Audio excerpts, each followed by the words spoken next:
Aujourd'hui à l'émission, Alex Deschênes répond à toutes nos questions sur la sexualité des jeunes et Ariane Beauferré nous fait plonger dans la tête d'un adolescent. Bref, on n'est pas du monde.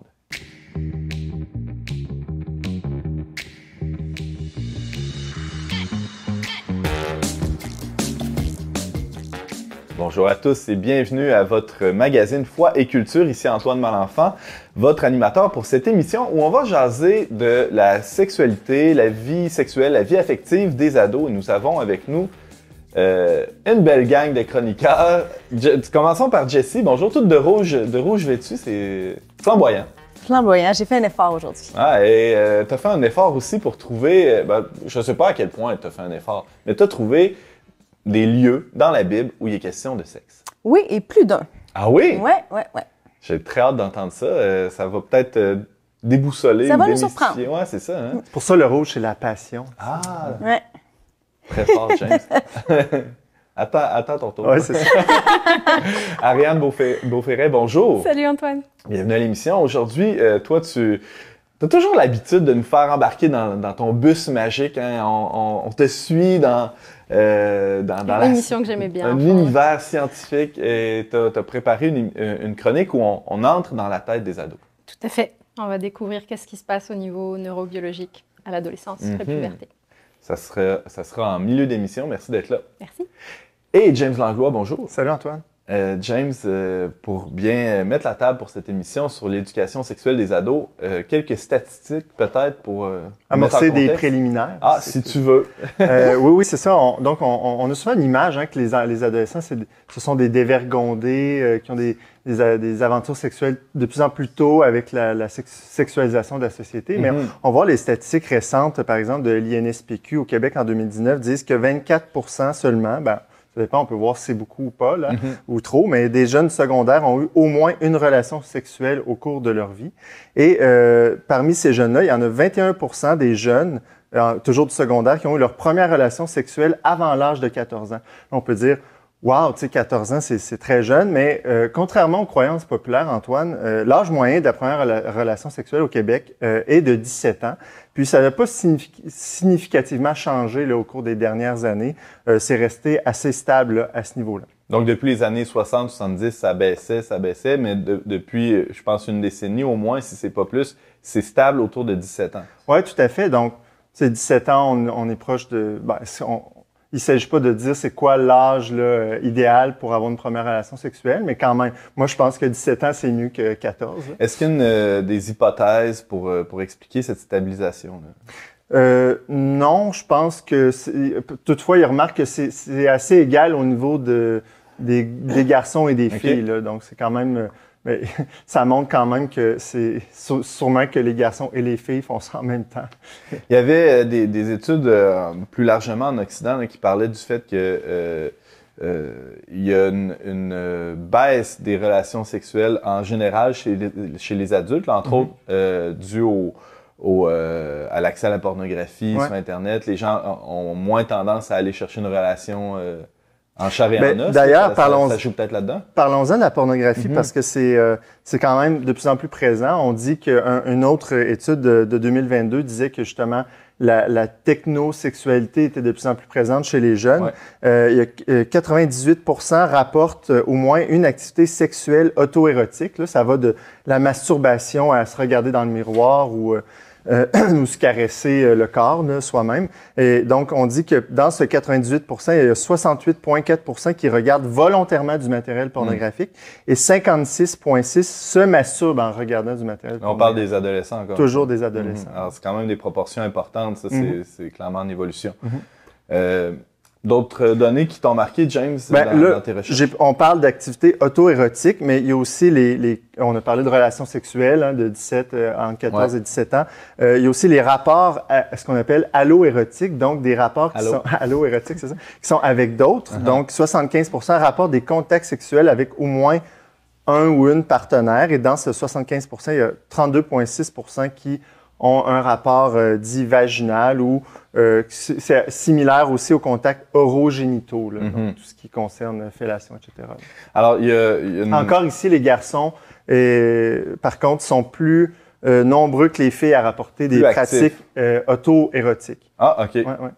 Donc, c'est ce qu'on peut retenir de ça, James, c'est que oui, les adolescents, en tout cas, dans une proportion assez importante, ont en fait, c'est un quart environ là, qui ont des relations sexuelles avec partenaires. Et une bonne proportion, une solide majorité ont Ont une certaine vie sexuelle, on va le dire, soit par rapport à soi-même ou avec d'autres. C'est clair. Alors, on pourra aller plus avant avec ça, avec notre invité dans les prochaines minutes. Et d'ailleurs, merci beaucoup, James, pour ce tour d'horizon. Et maintenant, notre invité du jour, spécialiste de la théologie du corps, il n'y a aucun sujet tabou pour lui. Accueillons Alex Deschaines.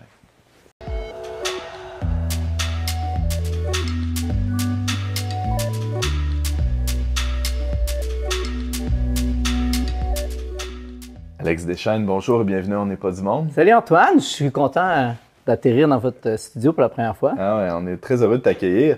Tu es doctorant en philosophie, tu diriges l'organisme Équipe Ignis, dont la mission, là, je résume à gros traits, là, est entre autres d'accompagner des jeunes dans l'accueil de leur sexualité, avec tout ce que ça implique. Jeunes couples parents. Oui, c'est vrai aussi. Tu as fait des conférences, des camps d'été, des retraites. Tu as rencontré dans les dernières années des centaines, voire des milliers de jeunes, je pense, là, si tu exagères. Avec les conférences, peut-être des milliers, ça. mais sinon, dans les camps, on parle plus d'une... De 1 à 1, des centaines, quelques centaines. C'est ça. On est plus dans la centaine. Alors, je serais curieux de savoir, Alex Deschaines, c'est quoi les questions qui préoccupent le plus les jeunes? Quelles questions ils te posent là, quand tu donnes des conférences, par exemple? À vrai dire, ils posent pas tant de questions. C'est-à-dire que, en fait, au départ, ça reste que c'est un sujet qui est intime, qui est délicat, qui est un peu même pour les adultes, qui est difficile à parler. Et puis, mais ils ont une grande soif. Ils sont heureux qu'on leur en parle. Et qu'on parle surtout, souvent, on va leur parler de la biologie ou sur Internet, évidemment, ils découvrent toutes sortes de choses, mais c'est rare qu'on parle à leur cœur. Alors ça, quand on éveille, on parle de l'amour, puis on parle aussi de leurs blessures et tout ça, ils sont tout oui. Et après, dans un deuxième temps, là, les questions, elles viennent. Puis les questions, bien évidemment, elles reflètent un peu la société d'aujourd'hui, c'est-à-dire des questionnements. Souvent, en fait, c'est qu'ils accueillent avec beaucoup de joie ce que je peux leur partager au sujet de leur désir profond d'aimer, d'être aimé, d'être heureux, de faire quelque chose de grand de leur vie, puis d'un amour qui dure, d'un amour qui se donne, ça parle à leur cœur. Et donc souvent, là après, oui, mais qu'est-ce qui arrive dans X situations? Donc là, les sujets comme l'homosexualité ou les détresses de genre qui reviennent. Puis souvent, faut de la patience parce que des fois, on pense qu'une question a été résolue. Puis des fois, j'étais surpris une fois dans un camp comment la même question 3-4 fois, on dirait, revenait. Comme si, il y a vraiment, faut répéter. Que ce soit ces questions-là ou tout simplement même les notions importantes là, au sujet de l'amour, mais pour que ça descende, ils ont vraiment besoin d'entendre souvent. Mais ils apprécient énormément de pouvoir, en fait. Souvent, on a une vision un peu limitée de la sexualité. On pense à la génitalité, à ce qu'on fait, des actes, que ce soit jeunes et adultes. Mais en réalité, la sexualité, c'est la beauté d'être incarné, d'avoir un corps, d'être homme, femme, d'avoir un cœur puis un corps fait pour aimer. Donc, quand leur vision de la sexualité s'élargit, là, ils sont prêts à rentrer un peu plus dans des sujets spécifiques ou l'intimité. Là. Donc, il y a une nécessité d'ouvrir un peu plus, de ne pas seulement réduire la sexualité à la génitalité. Oui, mais pour soi-même aussi, c'est-à-dire comme intervenant, comme parent, de se questionner sur comment est-ce que je vois la sexualité. La sexualité, c'est loin d'être juste un acte sexuel. C'est le fait d'être un homme, une femme incarné avec des désirs, avec des émotions. C'est ça pour moi la sexualité, là. Le fait que je sois devant une femme, devant l'altérité, devant un mystère. Puis ça nous concerne dès l'enfance. On grandit à travers ces relations-là. Tu parles d'altérité. Il y a quelques minutes, James nous parlait de l'importance statistique là, des pratiques auto-érotiques. Là. Tantôt, je bégayais en essayant de nommer ça, mais finalement, à l'adolescence, c'est de la découverte du corps. ça doit être un peu révolutionnaire, là, il y a quelque chose du mouvement vers l'autre qui...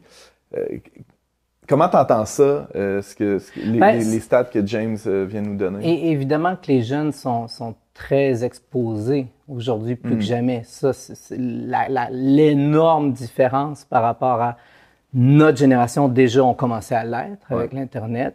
Puis les générations avant, c'est cette exposition au quotidien. L'Internet qui, à mon adolescence, fallait mobiliser la ligne téléphonique. La famille, alors que maintenant, on y a accès sur son cellulaire, on se cache dans un coin. L'Internet, même, je dirais, la pornographie, elle est à la recherche de nos enfants, il faut le savoir. Là. Puis l'autre chose, si on aborde le sujet de la pornographie, qu'il faut quand même savoir qu'on mentionne très peu et qui n'était pas mentionné dans les statistiques, c'est qu'il faut dire qu'elle est de plus en plus violente et dégradante. Et donc, nos jeunes sont exposés à des images de la masculinité et de la féminité qui font peur. Pour une jeune fille, aujourd'hui, c'est pas encourageant d'être une femme parce qu'elles se sentent menacées, parce qu'elles ont l'impression qu'elles vont devoir faire des choses qui vont contre leur dignité, même leur protection physique. Quand on pense que maintenant, il y a certains sites qui hébergent des vidéos où ce n'est plus des scènes pornographiques très contrôlées, mais c'est des hommes qui ont presque commis un viol puis que ça a été filmé. C'est-à-dire que il y a vraiment un jeune a accès à quoi? À de la pornographie gratuite. Qu'est-ce que c'est la pornographie gratuite? C'est de la pornographie faite par des amateurs. Alors à ce moment-là, c'est monsieur, madame, tout le monde qui mettent ce qu'ils veulent en ligne. Alors, et c'est ce qu'il y a de plus... Nos jeunes peuvent être exposés. S'il faut le dire, là, peut-être la bestialité, ils savent pas, mais des viols, des personnes qui sont séquestrées, qui sont droguées, de la pédophilie. Ils voient ça. Une jeune fille qui a peut-être l'air d'avoir 18 ans, mais qui en a 15. Ça, c'est sans parler que la pornographie en tant que telle est complètement fausse. Oui, il faut dire qu'un jeune cherche à voir des jeunes. Un jeune de 13 ans ne veut pas voir une femme de 20 ans. Donc,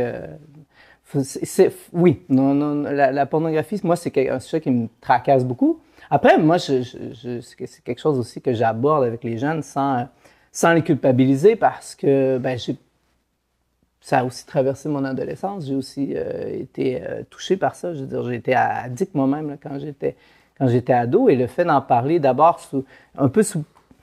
pas pour me victimiser, mais le fait que moi-même, j'ai été violé par la pornographie très jeune. En fait, à 5 ans, j'ai vu mes premières images pornographiques.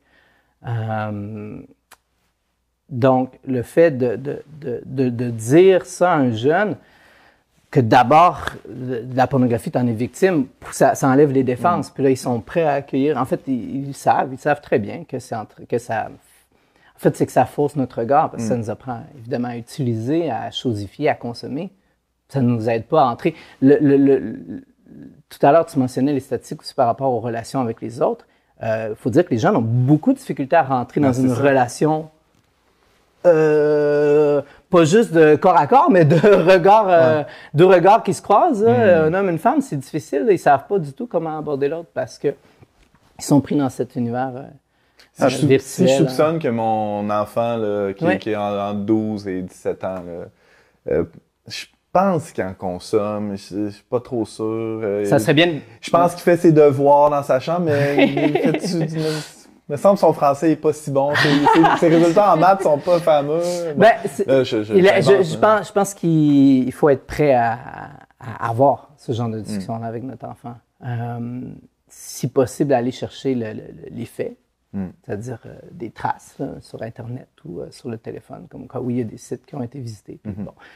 Et puis, tu sais, comme parent, si je suis pas prêt à contrôler les écrans puis à avoir ce genre de discussion avec mon enfant, mais je suis pas prêt à lui laisser. Déjà, pour nous, comme adultes, c'est difficile d'avoir toujours un écran. Imaginez un jeune, un enfant, un ado. Donc, il faut que je sois prêt à assumer ce rôle-là. Puis, et donc, je dirais la première chose, c'est je dois donc avoir une première discussion avec mon enfant.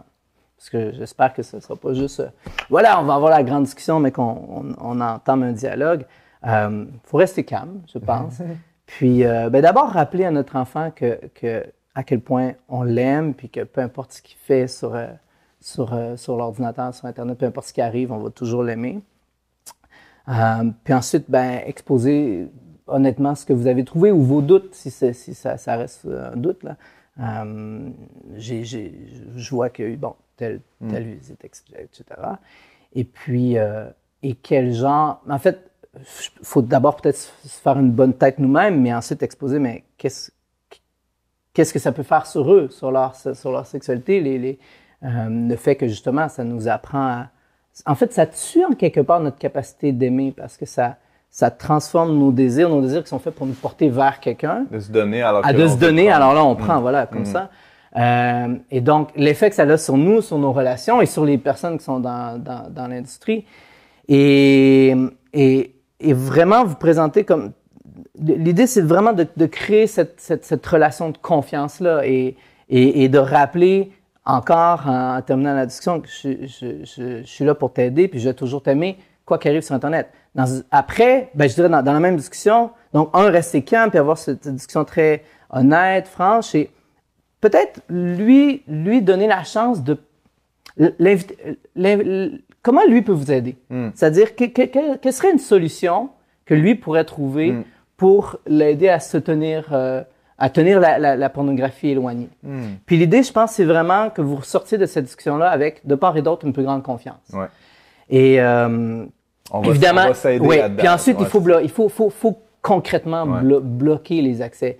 Je pense qu'on peut très bien, dans une maison, établir une règle comme quoi, les écrans, c'est dans les lieux communs, c'est pas dans les lieux privés.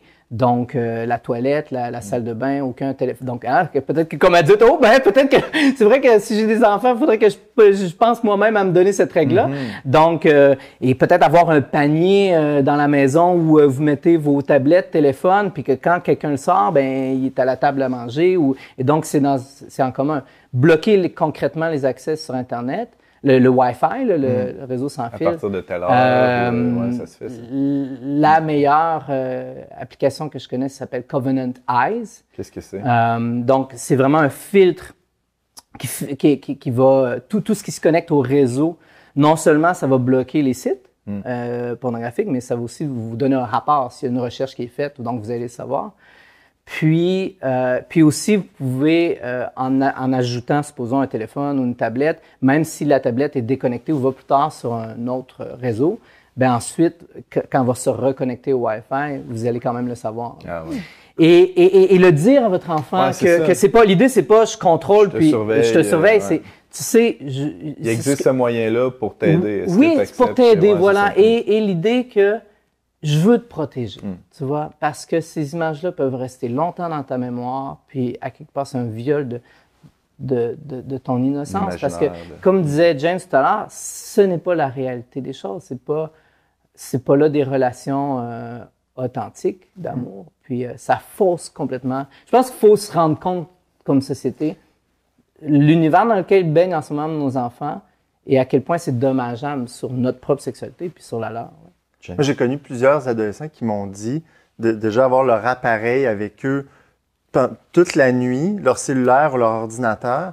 Puis, donc, non seulement ils ne dormaient pas ou ils dormaient très mal parce ils étaient accros, donc ils passaient leur soirée sur Internet, sur leurs réseaux sociaux, etc. Ou ils pensaient. Ouais, puis Dieu sait après sur quel site ils allaient. Là, non. Ouais.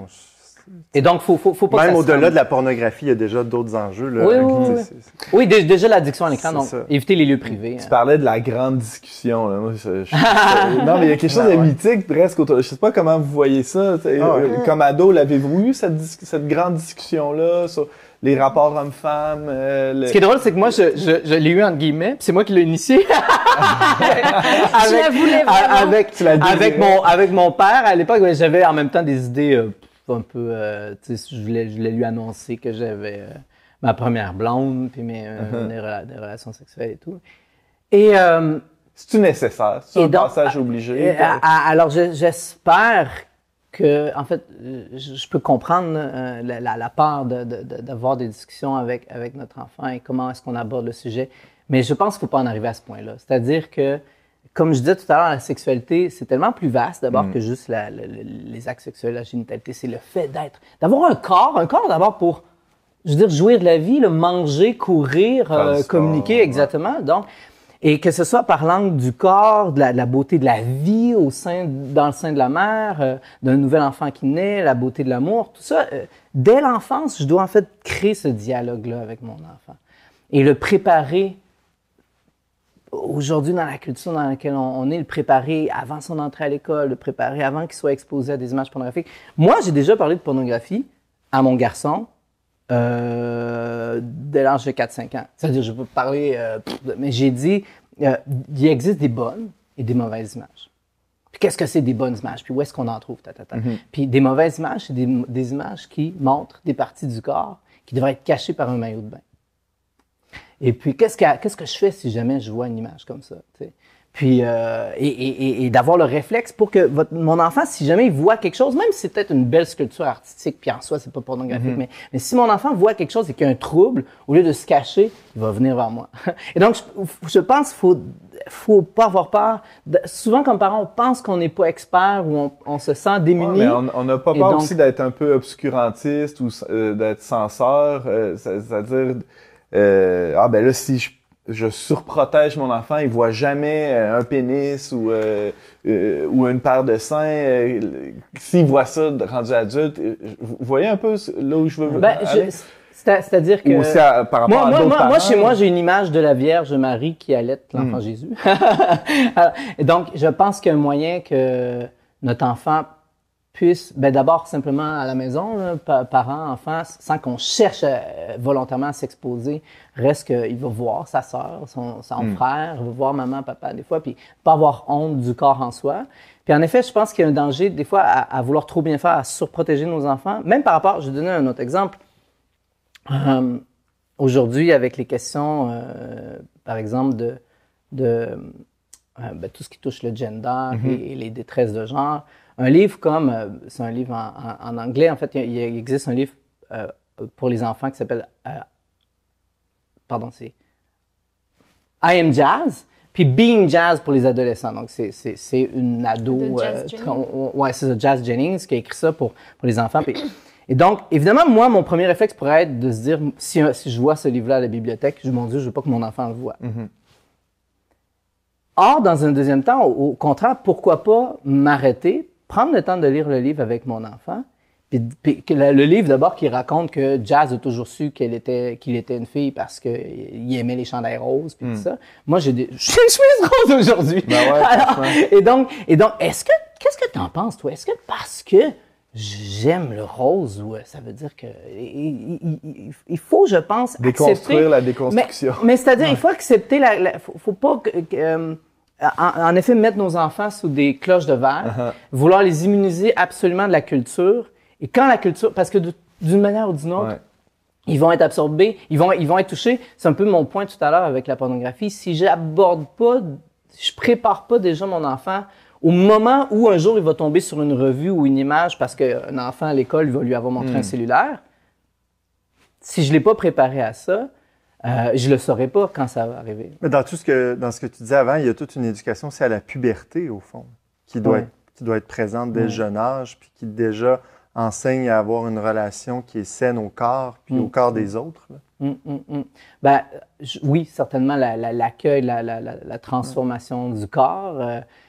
On sait, les jeunes filles, ça peut arriver même très tôt, là, des fois, là, dépendamment. Là. Et puis... Alex, excuse-moi, oui. Non, c'est bon, tu peux y aller pour on parlait de la grande discussion, mais c'est ça, il y a le rôle aussi des parents, c'est-à-dire leur exemple avant même qu'ils ouvrent la bouche, ça, j'imagine ça joue. Mais si il y a peut-être des gens qui nous écoutent qui ont dont le couple bat de l'aile, ou même des parents des pères monoparentales, des mères monoparentales, qui aimeraient montrer un exemple de vie affective, mais qui sont... je pense... Comment on fait? Deux choses. La première, je fais avec ma réalité. Puis tout à l'heure, je donnais l'exemple de moi avec la pornographie. Le fait que j'ai eu cette expérience négative, on s'entend dans ma vie, ce serait beaucoup mieux si j'avais pas eu d'avoir dû faire tout ce travail de guérison sur moi-même et tout, mais il reste qu'aujourd'hui, je peux en parler. Et je pense que la même chose, quelqu'un pour qui son mariage n'est pas allé comme il le souhaiterait, puis que finalement, ça finit en séparation ou en divorce et tout, reste que mon histoire peut parler aussi. Qu'est-ce qui fait que c'est arrivé aussi? Qu'est-ce que je peux retenir de mon histoire? Qu'est-ce qui, dans mon histoire, peut aussi être un témoignage pour mon enfant, peut l'aider à découvrir le vrai sens de l'amour et du mariage? Donc, et l'autre chose reste que je pense que dans la vie de tout enfant, il y a ce besoin, quoi qu'on en dise aujourd'hui, de modèles de masculinité, de modèles de féminité. Quand je parle pas de stéréotypes de masculinité, Non, mais c'est quoi simplement. la différence entre les deux? Honnêtement, je pense qu'un homme qui est bien dans sa peau, ou une femme qui est bien dans sa peau n'est plus obsédée par sa masculinité ou sa féminité. Est-ce qu'on peut le dire de même? C'est-à-dire que, tu sais, il me semble qu'on est simplement qui on est dans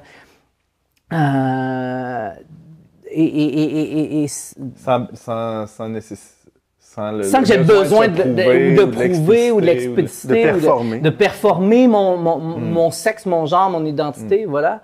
Je suis bien dans ce que je suis, et puis est-ce que c'est un modèle de quelqu'un qui est généreux, qui est respectueux, qui se donne, voilà, tout ça, et qui fait que oui, moi, quand par exemple, je sais pas, une femme qui élève seule ses enfants, qui se dit, ben, j'aimerais que mon garçon puisse, ou ma fille, puisse avoir ce genre de modèle. Mettons, mon garçon puisse avoir ce modèle-là de masculinité, de paternité, s'il était comme lui plus tard. Je trouve que ce serait un bon exemple. Voilà, tu sais, est-ce le genre d'adulte, d'époux, de père que je voudrais que mon enfant soit? S'entourer de famille autour de nous. Ouais. D'amis. Alex Deschênes, doctorant en philosophie, directeur de l'équipe Ignis et conférencier sur la théologie du corps. Merci d'avoir accepté notre invitation. Tu restes avec nous pour poursuivre la discussion. Merci, c'est le fun. Si vous m'accueillez encore. Ah ouais, bien sûr. Merci d'avoir partagé ton expertise avec nous. On n'est pas du monde est une émission produite par l'équipe du magazine Le Verbe. Pour vous abonner gratuitement et recevoir 8 numéros par année, visitez leverbe.com/abonnement. Jessie, oui, allô? C'est mon tour. C'est ton nom. De prime abord, quand on pense sexualité, c'est pas nécessairement des images bibliques qui nous viennent en tête. Je sais pas vous, peut-être que je suis fait différemment. Adam et Ève, peut-être. Adam et Ève, c'est Le vrai. Cantique des Cantiques. Ah ben voilà, hein, il y a quand même des La exemples. Bible est très concrète, il me semble. Quand même, oui. Jessie, t'as trouvé des exemples de ce genre? Oui, j'en ai trouvé plusieurs. Ben justement, je vais commencer avec le Cantique des Cantiques, puisqu'il a été justement nommé. Donc, un très, très beau passage. « Que de beauté dans ta tendresse, ma sœur, ma fiancée! Combien ta tendresse vaut mieux que le vin et la senteur de tes parfums que tous les aromates! Tes lèvres distillent le miel, ma fiancée. Il y a sous ta langue du miel et du lait, et la senteur de tes vêtements est comme la senteur du Liban. Tu es un jardin clos, ma sœur, ma fiancée, une fontaine close, une source scellée.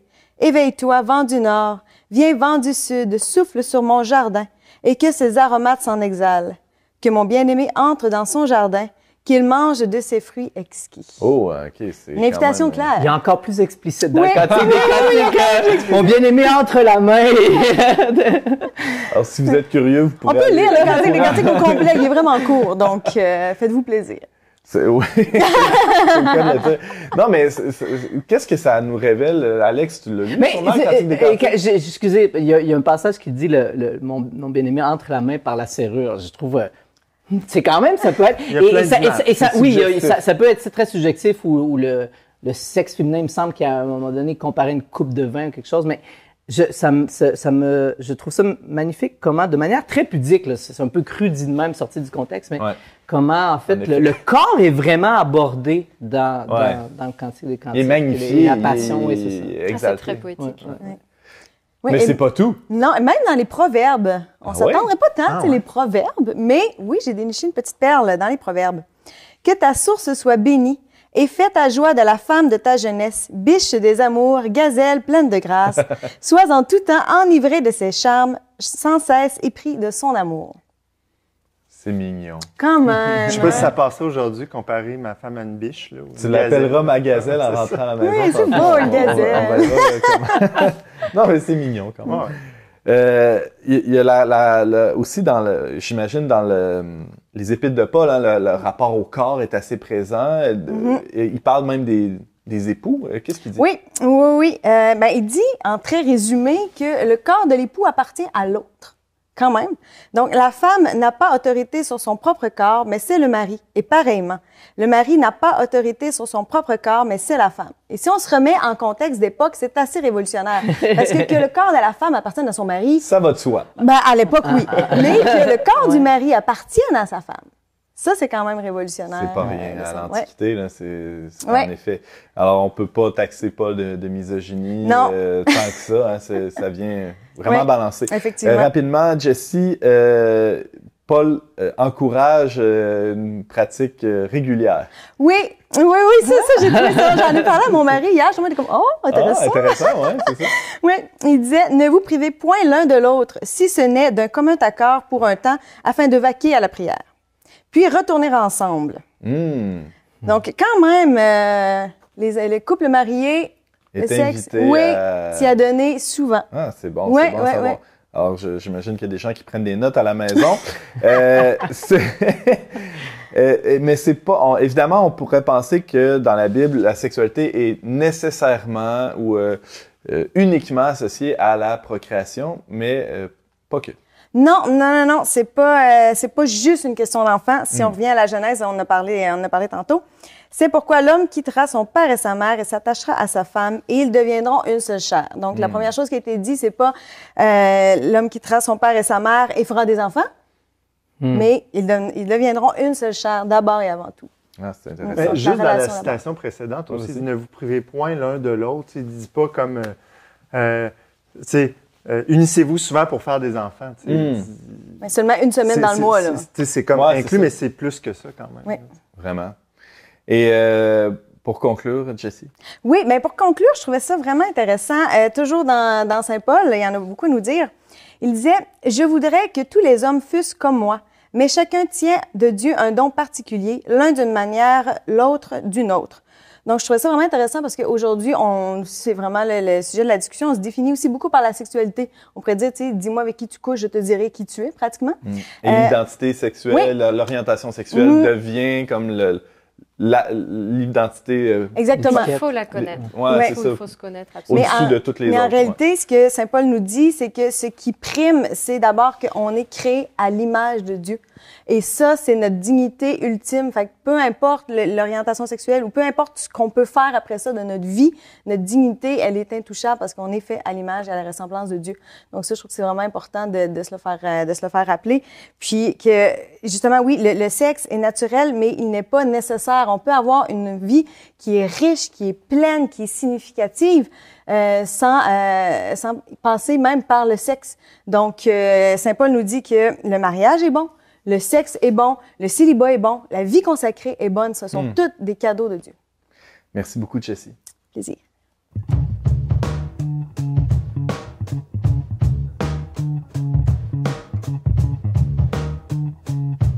Ariane, on discute aujourd'hui d'éducation sexuelle des ados, mais au-delà des caricatures là, qui sont faciles à dessiner, là, sait-on vraiment ce qu'est un ado? À toi la parole. Oh! Eh bien, on le sait de plus en plus. Mais c'est vrai que, comme tu le dis, il y a eu énormément de caricatures. L'ado, il est paresseux, il se lève tard, il se couche tard, il est coincé dans sa chambre, mais en même temps, il est entouré de plein d'amis, puis il parle pas.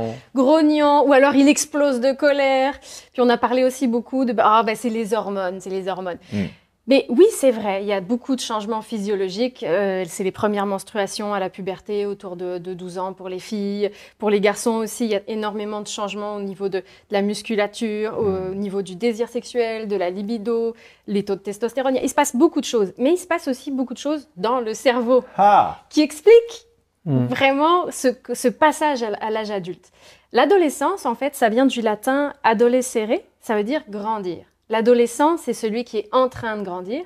L'adulte, c'est la même racine, il a fini de grandir, en fait. Donc, c'est vraiment une période de transition. qui n'est pas culturelle. Il y a une époque aussi où on pensait l'adolescence c'est culturel. C'est une construction de la modernité. Oui, par exemple en Occident, c'est parce qu'on vit dans la richesse, puis c'est des jeunes qui font un petit peu une espèce de révolte. Mais pas du tout. En attendant de devenir quelqu'un. Oui, c'est ça. Alors qu'on pourrait passer de l'enfance à l'âge adulte d'un seul coup. Non, comment est-ce qu'on le sait? Déjà parce qu'on peut aujourd'hui analyser tout ce qui se passe dans nos corps, mais ça existe aussi chez les animaux, l'adolescence. Si vous avez un petit chien de 8 mois et que vous lui dites assis ou des ordres simples, il est en période de révolte, donc il vous écoutera plus. Et donc ceux qui ont des animaux peuvent le reconnaître. On le voit aussi par exemple chez des proies, par exemple les gazelles, elles vont prendre des risques. Parce que c'est une période, l'adolescence, où on prend beaucoup de risques. Il y a des gazelles... On parle de la même gazelle que la cantique des cantiques. On peut faire une analogie, mais les gazelles, elles vont s'approcher des prédateurs. Mais très proches, juste pour voir ce qui se passe, puis ensuite elles s'en vont. Quand elles sont à l'adolescence. Elles manquent de discernement un peu, là. Tout à fait. J'ai l'impression que c'est comme le passage de... J'ai été élevé par mon parent, là, je vais devenir un adulte, mais il faut que je puisse tester. Exactement. Chez les ados, la liberté, chez les animaux, la sécurité, je suppose, ou ses propres capacités. C'est tester le risque pour finalement mieux le comprendre. Et donc, c'est la prise de décision. Et donc, nous, nos décisions, elles se prennent dans une zone qui est juste devant, là, dans le front, c'est le cortex préfrontal. On est prêt, en fait, à donner la vie. Notre appareil reproducteur, il est rapidement prêt. Autour de 14 ans, une jeune fille peut tomber enceinte. Un garçon aussi peut mettre enceinte une jeune fille. Mais par contre, la capacité de prendre des décisions éclairées, ça, c'est jusqu'à 20-24 ans. Donc, c'est pour ça que, habituellement, on incite les jeunes à pas avoir des relations sexuelles trop tôt, mais tout simplement parce qu'ils sont pas en capacité de prendre ces décisions. James? Tu disais, Ariane, justement, l'adolescence n'est pas une invention, mais quand même, aurais-tu l'impression qu'aujourd'hui, en Occident, au 21e siècle, en tout cas, il y a une manière de vivre l'adolescence où on a des attentes, où on construit l'adolescence d'une manière particulière que j'ai l'impression qu'on n'avait pas à d'autres époques? C'est parce que je pense qu'on idéalise beaucoup la jeunesse en général. C'est une période de la vie, et ça aussi, ça s'explique dans le cerveau. On est tous un peu nostalgiques de la période 15-25 ans. C'est un peu inexplicable, mais on l'idéalise. C'est-à-dire qu'il y a des événements clés qui vont se passer à cette période et qu'on va se remémorer. Puis, c'est la belle période du cégep, j'ai fait telle rencontre. De savoir autour de la table, êtes-vous nostalgique de cette période-là de votre vie? Plus la vingtaine. Mais c'est étonnant comment des fois des pièces musicales, de la musique, là, me remettent dans des émotions, pas toujours joyeuses, pas toujours, mais tu sais, me remettent. Et puis, de la musique que je considérais pas nécessairement bonne aujourd'hui, mais que malgré tout, je l'écoute, ça fait quelque chose. Parce que le contexte, moi, c'est comme je disais à Alex, c'est peut-être plus la vingtaine, mais j'ai l'impression qu'on permet aujourd'hui aux adolescents, dans notre contexte culturel, une sorte de nonchalance, de débâcle, au fond, on pouvait pas vivre ça à une époque où, justement, tu vivais dans une famille nombreuse sur une ferme, il fallait survivre, donc il n'y avait pas le temps là, de se laisser aller à toutes sortes de fantaisies. Mais je pense que c'était peut-être deux extrêmes, parce qu'il y a encore des sociétés où l'adolescence est beaucoup plus courte. Il y a un passage à l'âge adulte où, à 16 ans, il faut qu'on soit autonome, il faut qu'on soit en train de travailler, de rapporter du pain sur la table, et on est confronté à une réalité qui, finalement, rend l'adolescence beaucoup plus courte. Elle n'a pas été toujours jusqu'à 20-25 ans. Mais il reste que le cerveau, lui, il mature pas plus vite. Ouais, ça c'est clair. Mais dans toutes les sociétés. Mais nos expériences de vie vont renforcer certains circuits. Donc, si je suis confrontée tout le temps à faut que je travaille, faut que je me lève tôt, faut que je rapporte du pain sur la table, c'est toujours ces circuits-là qui sont en mouvement tous les jours, et c'est comme ça que ma personnalité va se développer. La responsabilité. Oui, aussi la responsabilité. C'est vraiment une spécialisation, l'adolescence, parce qu'il y a ce qu'on appelle un élagage. Quand on est autour de 8 à 12 ans, c'est la période des pourquoi. C'est les enfants qui se posent des questions sur tout. On est des généralistes. Sur tout. Ouais. Oui, c'est des généralistes. Et c'est là qu'on apprend à lire, à écrire, la géographie, l'histoire, les mathématiques. C'est la bonne période. Et après, c'est la période de la spécialisation. Donc, on peut spécialiser très, très, très vite parce qu'il le faut, ou alors ça peut prendre aussi plus de temps. J'avais entendu, puis dis-moi si c'est juste qu'au fond, il y avait, comme à partir de 12-13 ans, tout un développement cognitif qui se passe, mais qu'il y a une intelligence sociale qui, elle, s'installe comme beaucoup plus tard. Tout à fait. Ça prend beaucoup de temps. Ça aussi, c'est le cortex préfrontal, mais c'est ce qu'on appelle l'engagement social. Quand on est avant la puberté, l'enfant, il est centré principalement sur lui-même et sur sa famille. Il est dans son cocon familial. À partir de 12-13 ans et même plus tard, il va vouloir en sortir. il va vouloir développer des fréquentations, mais aussi pour trouver sa place, en fait. Donc, il y a comme cette espèce de paradoxe de « faut que je sois comme les autres pour être inclus dans le groupe, mais en même temps, il faut que j'ai ma propre personnalité individuelle. » Il va tester beaucoup de choses dans ses relations et il va chercher les relations. Il y a une différence entre les garçons et les filles, c'est que les filles vont beaucoup chercher une intimité. Elles vont chercher beaucoup à se dévoiler auprès d'autres filles, vont passer beaucoup plus de temps sur les réseaux sociaux que les garçons, ce qui fait en sorte qu'elles sont beaucoup plus à risque du cyberharcèlement, malheureusement. Les garçons, eux aussi, passent beaucoup de temps en ligne et beaucoup de temps avec d'autres garçons, mais c'est pas pour les mêmes raisons. Ça va être plus pour développer un sentiment d'appartenance dans des jeux d'équipe, dans de la rivalité, de la compétition, pour une fois trouver leur place là aussi. Et en ligne, c'est beaucoup les jeux vidéo, donc là aussi une compétition qui peut être virtuelle ou avec des personnes qu'ils connaissent. Et le risque, c'est plus de l'isolement. Donc on a beaucoup plus des phénomènes de garçons qui vont se retrouver beaucoup plus tout seuls dans leur chambre, connectés 24 heures sur 24 à leur ordinateur. Et ça, c'est... Vas-y. Est-ce qu'un moyen, au fond... Parce que dans ce que tu dis, les garçons, les jeux en ligne, il y a toute la dimension de compétition, les filles, la socialisation. Est-ce que, au fond, pour éviter qu'ils soient constamment sur les écrans, il faudrait encourager ça, mais sous d'autres formes, que ce soit le sport ou l'art? Oui, tout à fait. La musique, les concentrations musicales au secondaire, les équipes sportives. L'impro. Oui. Tout est bon. Tout ce qui permet des rencontres, en fait, ça aide le jeune à comprendre c'est quoi les relations sociales réelles. S'intéresser à l'autre pour ce qu'il est. S'intéresser à l'autre, et c'est la période où il est capable de commencer à se mettre à la place de l'autre. Ce qu'un plus jeune n'est pas vraiment capable. Mais le problème, c'est qu'il vit toutes ces émotions, ça aussi c'est quelque chose qui est spécifique à l'adolescence, il vit toutes ces émotions de façon exacerbée. Donc, il reçoit mal la critique. Je vois bien de quoi tu parles. Tu comprends? Les enfants qui le vivent comme ça, j'ai hâte de voir l'adolescence. C'est exacerbé, c'est intense, et ça cause des risques. C'est pour ça que tu parlais, on a un phénomène où c'est un peu nonchalant, l'adolescence. Le problème, c'est qu'on les laisse un peu trop tout seuls, les ados. Parce que ils nous montrent des signes que moi, je veux être tout seul, je veux être indépendant, je suis avec ma gang d'amis. Mais ils vous diront jamais qu'ils ont besoin de votre support alors qu'ils en ont besoin. Ils ont besoin d'une certaine protection selon leur âge. Pourquoi? Parce qu'ils sont pas capables de prendre certaines décisions. Ils sont curieux. Dans le cerveau, il va y avoir des sécrétions d'un neurotransmetteur qui s'appelle la dopamine à chaque fois qu'ils essayent quelque chose de nouveau. Alors, l'aspect positif, c'est que les adolescents sont hyper créatifs. Mais l'aspect négatif, c'est que c'est la période pour l'alcool, les premières relations sexuelles, les excès de vitesse aussi chez les garçons beaucoup, parce que ça déclenche du plaisir. Mais le problème, c'est qu'il faut les mettre dans un contexte où, OK, tu peux prendre certaines décisions, mais te mets pas non plus complètement à risque. Et certains risques aussi. Oui, certains risques sont bons. J'ai l'impression que c'est aussi l'occasion de justement proposer à ton jeune d'aller faire une expédition en montagne, du camping, de vivre des expériences comme ça, où là, tu es en relation avec ton enfant, puis tu donnes du temps à ton enfant, mais il vit des choses nouvelles. C'est ce que je comprends aussi, dans le sens que c'est une période vraiment d'ouverture, il y a beaucoup de possibilités, mais en même temps, il y a une grande vulnérabilité. Donc, il faut que tout ça soit bien encadré pour que ça grandisse comme il faut. Gros contrat. Mais j'ai l'impression que l'encadrement, c'est toute une question de relation. Ouais. Plus que de liste de règles. Davantage qu'une liste de règles. Je pense qu'ils ont aussi besoin d'un cadre. Ouais.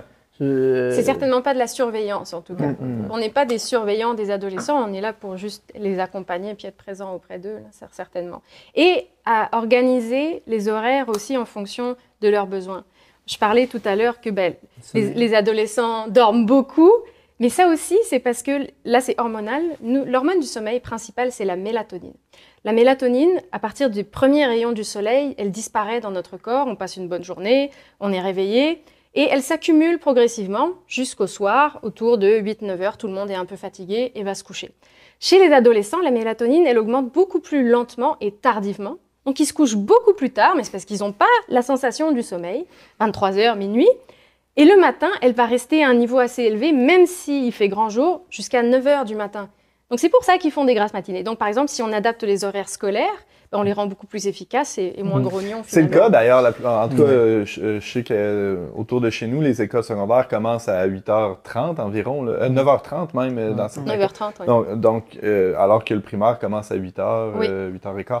C'est déjà une belle adaptation. Ouais. Mais il n'y a pas aussi tout, à cause de toutes les connexions neuronales qui se développent, que souvent l'adolescent a besoin de plus de sommeil, il me semble que j'ai déjà entendu ça. Plus de sommeil? Ouais. C'est une période, oui, surtout s'il y a aussi la question du sport, puis le fait qu'il grandit. Et parfois, chez les garçons, il y a des poussées de croissance qui sont impressionnantes.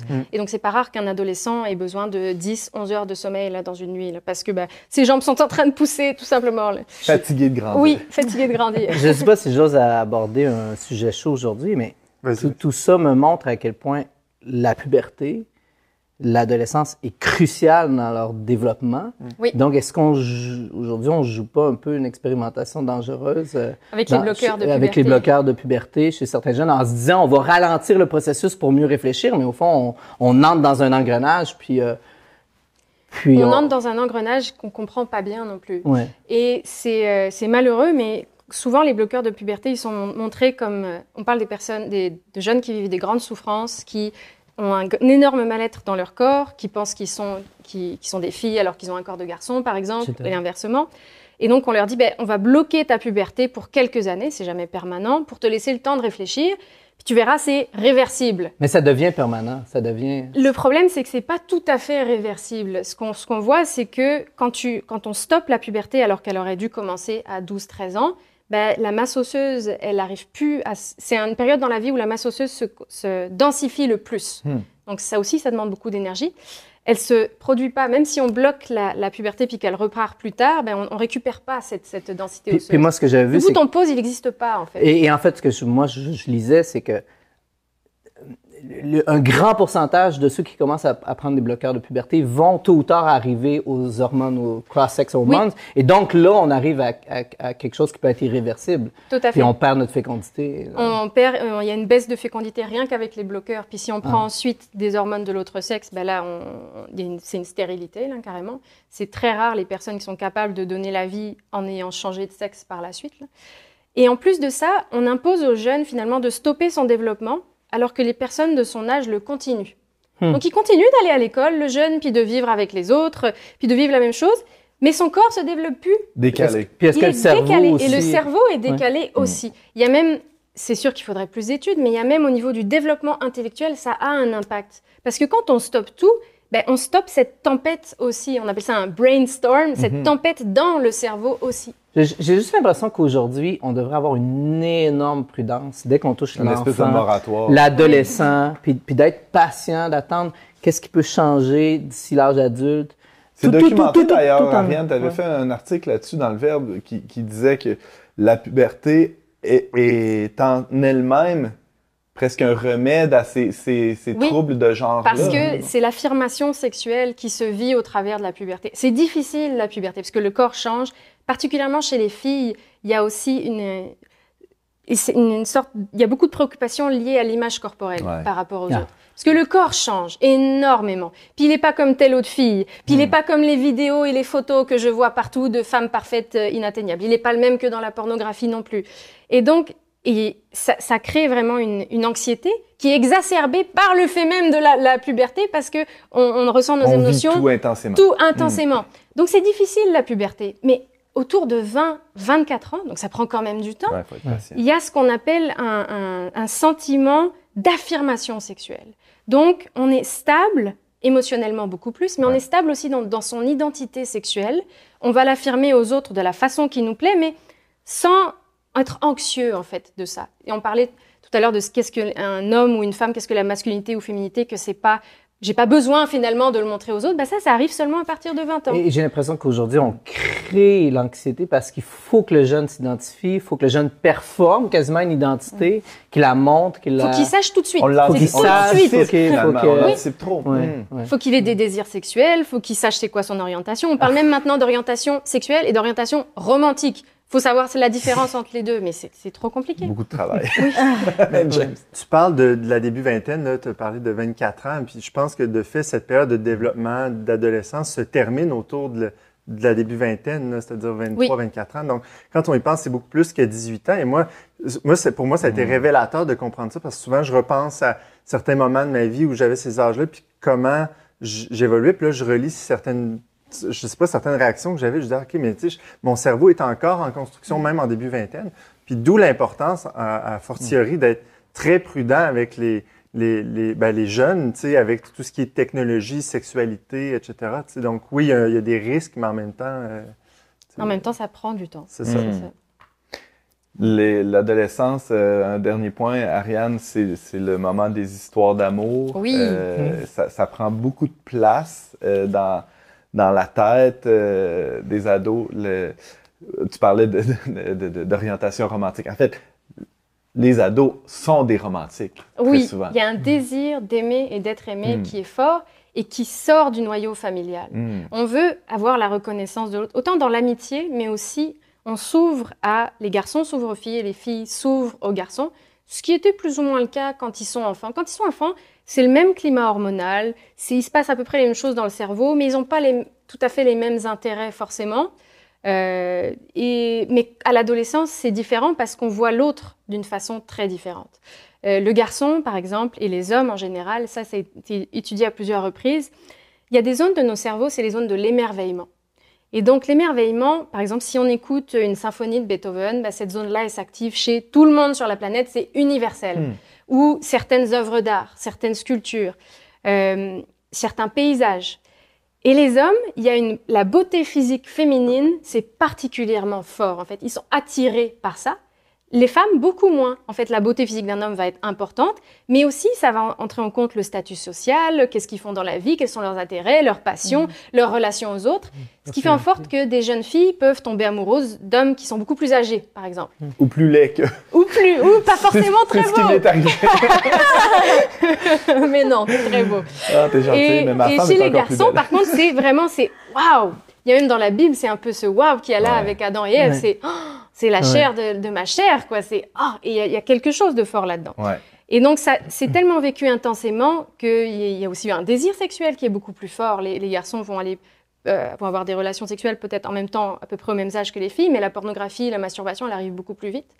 Donc ça, c'est une première différence qu'il peut y avoir. Ils sont plus actifs, hein? James donnait les stats au début. Les gars sont un peu plus actifs que les filles dans ces années-là. Et, mais c'est vraiment... Il y a cette notion de bien-être intense et de manque intense qui est vécue autant par les filles que par les garçons. Et ça aussi, c'est ce qui se vit dans le cerveau. C'est ce qu'on appelle l'attachement, tout simplement. Pour créer les circuits de l'attachement, j'aime cette personne, j'apprécie sa présence, je ressens beaucoup de plaisir quand elle est là. Puis quand elle n'est pas là, je ressens un manque intense. C'est ce qui nous fait comprendre comment est-ce qu'on s'attache les uns aux autres. Mais à l'âge adulte, ces circuits de l'attachement, ils sont beaucoup moins forts. Donc on n'est plus dans une espèce de tempête amoureuse perpétuelle face à l'autre. Et c'est pour ça que on doit aussi apprendre à stabiliser nos émotions et à comprendre la profondeur des relations qui ne sont pas seulement « je ressens quelque chose, donc je vais rester avec toi ». Ce qui fait que jeune aussi, des fois, ado, dès que quelqu'un nous montre un peu des sentiments, on dirait qu'on peut tomber, on dirait amoureux d'une nouvelle personne du jour au lendemain, on pense qu'on est amoureux. Et puis, très rapidement. Et pour toujours. Oui, c'est fleur bleue, c'est intense, mais ça ne dure pas toujours. Merci infiniment, Ariane. Je pense qu'on a appris beaucoup de choses aujourd'hui. C'était passionnant. Merci de m'avoir accueilli. Vous avez un commentaire, une suggestion ou une question pour l'équipe d'On n'est pas du monde? Contactez-nous via les pages Facebook et YouTube du Verbe Média ou écrivez-nous directement à onpdm@verbe.com. C'est déjà tout pour aujourd'hui, mais selon la tradition, avant de se laisser, allons-y avec des suggestions culturelles. Jessie. Oui, un livre pour moi que j'ai commencé à lire, que je trouve vraiment intéressant, « Aime et fais ce que tu veux » de Thérèse Argot. Ah oui? Oui, donc c'est vraiment intéressant parce que c'est sous forme de questions avec un dialogue avec un évêque et Thérèse Argot. Fait qu'on a comme plusieurs points de vue pour une même question. Donc c'est vraiment intéressant, ça se lit très facilement. Thérèse Argot qui est sexologue, c'est ça? Oui, sexologue française, oui. L'évêque en question, si ma mémoire est bonne, c'est Emmanuel Gobillard qui est aujourd'hui à Lyon, si ma mémoire est bonne. Oui, ça n'a pas changé. Très intéressant. Merci. On recommande chaudement Thérèse Argot. Chaudement? Non, chaudement, surtout pas. Objectivement. Chaudement, Thérèse Argot, tous ses livres sont sur la table de la rédaction au Verbe. Oui. C'est connu. Merci, Jessie. Ariane. Moi, j'en ai plusieurs, va falloir choisir. Alors, le premier, c'est l'adolescent, le défi de l'amour inconditionnel. Parce que c'est une période difficile pour les parents. Déjà parce que des fois, on ne comprend pas nos adolescents, qu'est-ce qui se passe. Ils nous parlaient, ils ne nous parlent plus, ils se mettent en colère pour des choses qui avant se passaient bien. Ils ont un niveau de colère qui peut être aussi inacceptable et on ne sait pas comment le gérer. Et en fait, le docteur Ross Campbell, c'est un livre quand même qui date d'il y a quelques années, là, qui a été réédité plusieurs fois. Ouais. c'est un médecin spécialisé dans les relations justement parents-enfants et les relations un peu de couple aussi. Il est psychiatre. Et donc, dans son livre, il donne des clés un petit peu déjà pour comprendre les adolescents et ce qu'ils vivent, et aussi avec des situations très concrètes, des cas qu'il a rencontrés. Qu'est-ce qu'on fait dans telle situation pour soutenir notre adolescent, pour rétablir la relation qui peut-être a été un peu abîmée ou brisée? Si mon adolescent se drogue, si mon adolescent vit des colères intenses, s'il semble nonchalant, qu'il plus rien l'intéresse, comment est-ce que je fais pour le soutenir? Donc, ça, je dirais pas que c'est un outil indispensable, comme c'est marqué sur la 4e, mais c'est un outil qui est intéressant et qui nous permet de vraiment mieux saisir c'est quoi l'adolescence. Et 15 secondes pour le second. Un autre qui est peut-être plus connu, c'est les langages d'amour des adolescents. Les langages d'amour de Gary Chapman, c'est un livre qui soutient beaucoup les couples, qui est assez connu. On connaît un petit peu moins ses autres livres, mais il en a écrit plein d'autres. Et celui-ci, il adapte finalement comment on fait des cadeaux, comment est-ce qu'on passe des moments de qualité, comment est-ce qu'on touche les adolescents qui parfois ne veulent pas toucher, mais en fait, oui, ils le veulent, mais à certains moments de la journée, à certaines occasions, certainement pas devant les amis. Et donc, Gary Chapman, il développe ça. Comment est-ce qu'on fait pour continuer à montrer qu'on les aime à nos adolescents, et en donnant là aussi beaucoup d'exemples. Merci Ariane. Meg Meeker, une pédopsychiatre américaine qui a de longues années de consultation avec des ados, entre autres, et des parents. Il y a 2 livres d'elle qui ont été traduits chez Artege. Donc, Soyez père, soyez fort pour vos filles, mère, soyez fort pour vos fils. Et c'est un peu dans la même ligne que ce qu'Ariane présentait. C'est-à-dire qu'elle donne aussi beaucoup d'aspects concrets, comment entrer en relation avec ses ados, comment bien les accompagner, bien les protéger aussi. Donc, il y a un aspect un peu super-héros qui m'agace dans le titre, là, mais c'est quand même, moi, ça m'a beaucoup éclairé sur beaucoup de points, là. Merci, James. Et moi, je vous recommande chaudement le livre Tu es donc, écrit par un auteur célèbre. Ici en studio, Alex Deschênes qui a écrit ce livre, La théologie du corps pour les jeunes. C'est publié chez Novalis en 2021, 22? 21. Ouais. Déjà, c'est un vieux livre. Hein? Ah ouais, et ça vieillit vite, les livres. Hein? Non, c'est pas super. C'est très actuel, là. C'est plein de petites rubriques. Parle-nous-en donc. J'ai écrit le livre vraiment en pensant aux jeunes au singulier, là, aux jeunes à l'ado, aux jeunes adultes que je rencontre à travers les questionnements aussi que j'avais quand moi-même j'étais ado, jeune adulte. C'est pas une thèse académique. Et j'ai voulu faire en sorte que ça parle directement à chaque individu, chaque jeune, et puis aussi en appuyant parfois avec des petites rubriques scientifiques, avec des citations des musiques qu'ils peuvent entendre. Et donc des témoignages aussi. Il y a plusieurs témoignages dans le livre. Et donc, j'ai voulu que ça soit même visuellement attrayant. Ouais, c'est ça, c'est bien découpé, très bien mis en page. Merci Alex d'avoir été là et je recommande donc Tu es donc. C'est publié chez Novalis. Merci à vous d'avoir été avec nous. Vous pouvez réécouter cette émission en tout temps sur Facebook, YouTube, etc. Mais surtout, abonnez-vous à notre infolette, leverbe.com/infolette. Et je remercie nos chroniqueurs d'aujourd'hui, ainsi que Barthélémy et Marianne à la technique. On se retrouve bientôt pour une autre émission d'On n'est pas du monde.